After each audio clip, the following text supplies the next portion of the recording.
Hello YouTube, Sam here from youtube.com/onlivegamer for the new Boston. And in this tutorial we're going to be taking a look at the continue statement. Now what this does is, let's say you're making a for loop and it's for num1 equals 1 to 30. Now let's say if num1 is equal to 23, then you don't want it to run that iteration of the for loop. So it will print out, let's say we're doing console.writeLine num1 and you don't want 23 to be printed out. You would use if num1 equals 23, then continue for. So basically what that does is it skips that iteration of the for loop and moves on to the next one. So let's go ahead and make some examples of this. So we'll type console.writeLine normal for loop, and we'll make a for loop.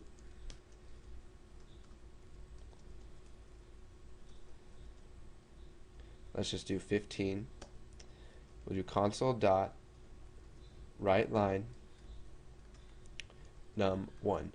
So basically what this is going to do is it's just going to write out 1 through 15 on our console. Now let's add a space here.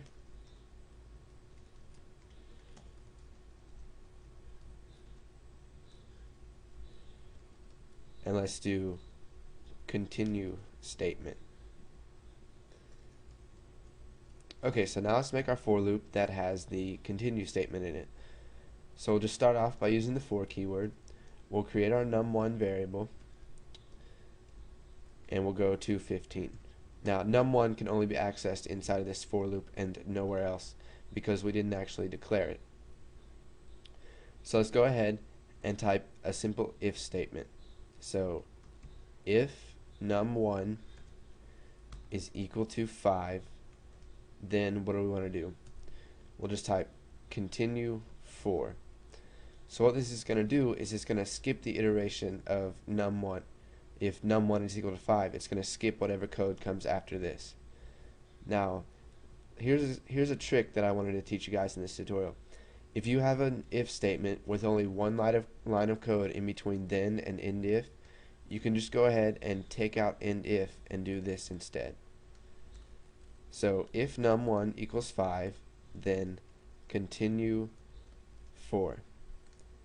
And by doing this, you don't have to have the end if statement, and your code is a lot neater and easier to read. So now that we have our if statement done, we'll just do console.writeLine num1. So if we go ahead and run this, we're going to get, in our normal for loop, it says 1, 2, 3, 4, 5, 6, 7, 8, 9, 10, 11, 12, 13, 14, 15. You can see that all the numbers are there. But if we come down here and look at our continue statement, you can see it looks like all the numbers are there, but we are missing a 5 in between 4 and 6. Now let's do this for a couple other values. So let's go ahead and create a multi-line if statement. So if num1 equals 5, then continue for. Let's just add an OR operator.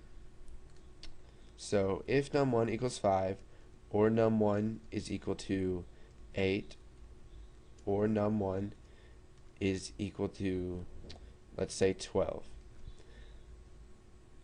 So we didn't really have to make that multi-line. We'll just go ahead and put this right after that. Okay, so now what it's going to do is it's going to skip the number 5, 8, and 12. So if we run this, we're going to get 1, 2, 3, 4, 6, 7. It's going to skip 8. You can see it skipped 5, and it also skipped 12. So go ahead and practice some continue for statements. You can come up with different ways to use it within your program. And once you know how to do that and you're not going to forget it, then go ahead and move on to the next tutorial.